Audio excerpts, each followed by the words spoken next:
school. In my first church, first pastorate, I started off in this little church that had fallen apart. Had 23 people my first Sunday. And we really saw a lot of people come to know Christ. And that really was how the church grew.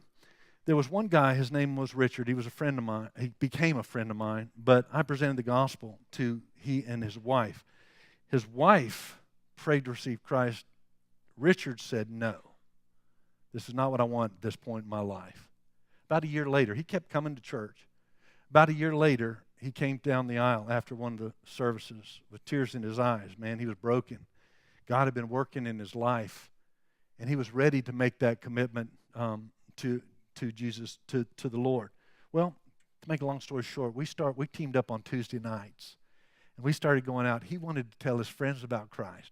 So we teamed up on Tuesday nights, and buddy, he knew where the lost people were. If you want to know where the lost people are, just team up with a new Christian. They know exactly where they are. And Richard and I went out every Tuesday night sharing the gospel with his friends. He wasn't ashamed of Jesus.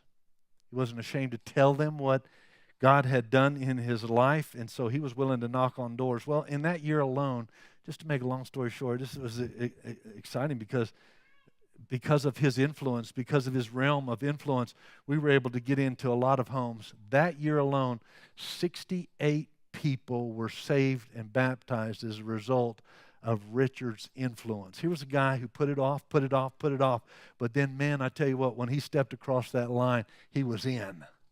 He was in, and he wanted to share. There's a lot of people going to heaven because of him. There are a lot of people who are going to make it to heaven because he was willing to say it. To say it. And to talk about what Christ had done in his life. You know, we encourage you to go on mission trips, but doggone it, you don't have to go overseas to win people to Christ, especially if you're not doing it right here. Go ahead and share your faith. This is our Jerusalem. Jerusalem, Judea, Samaria, the ends of the earth. Our strategy is that Acts 1:8 strategy, but we want to focus here. God put this church here for a reason.